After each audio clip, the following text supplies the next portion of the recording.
বোর্ডের চাপ থাকা না থাকা নিয়ে যা বললেন বাংলাদেশের অধিনায়ক মাশরাফি বিন মুর্তজা। টি-20 থেকে হঠাৎ করে অবসরে যাওয়ার ঘোষণায় হতবাক হয়েছেন বাংলাদেশের ক্রিকেট ভক্তরা। শ্রীলঙ্কার বিপক্ষে টস জেতার পরপরই মাশরাফি ঘোষণা দেন এই সিরিজে খেলেই অবসরে যাবেন তিনি। কলম্বোর প্রথম টি-20 পর সংবাদ সম্মেলনের শেষ দিকে মাশরাফির কাছে জানতে চাওয়া হয়েছিল শেষ সিরিজটা কিভাবে রাঙিয়ে নেওয়ার পরিকল্পনা তার। প্রশ্নটা শুনে হাসলেন মাশরাফি, তারপর উত্তরটা দিলেন এভাবে, সত্যি কথা বলতে আমি বাংলাদেশের জন্য খেলেছি।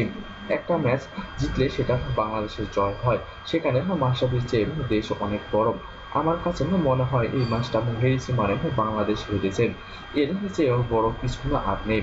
মাশরাফি অবসর নেবার পিছনে কোচ হাতুড়ি সিং এবং বিসিবির সভাপতি নাজমুল হাসান পাপনের ক্ষমতা প্রয়োগ আছে বলে গুঞ্জন রয়েছে।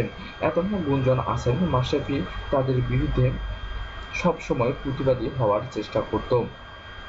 সর্বশেষে মাহমুদুল্লাহকে ওয়ানডে সিরিজে অন্তর্ভুক্ত নিয়ে নানান কথাবার্তা হয় এই সিরিজে। মাশরাফি অবশ্যই এইসব কিছু স্বীকার না করলেও তিনি স্পষ্ট করে জানিয়ে দিয়েছেন, একটা চিন্তা ছিল যে ছেড়ে দিব, হয়তো অচমকার সিদ্ধান্ত নিয়ে ছেড়ে দিব। এর পেছনে এত বড় কিছু আমি চিন্তা করিনি। যদি বলেন কেন চিন্তা করিনি, তাহলে শুধু মনে হয় আমি আর টি-20 খেলতে চাইলাম। বোর্ড থেকে কোনো চাপ ছিল না আমার উপর। জানতে চাইলেন মুশফিক।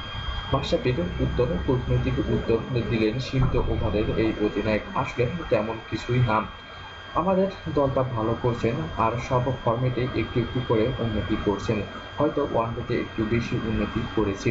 আমার কাছে মনে হয় এই সময় বিতর্ক না তৈরি করে আমাদের ক্রিকেটে উন্নতির জন্য কাজ করা উচিত। আমাদের ক্রিকেট এগিয়ে যাক।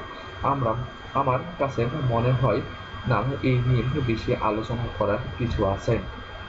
তবে কি আমরা ধরে নিব মাশরাফি নাসিরের মতো দল থেকে বিতাড়িত হচ্ছে কি?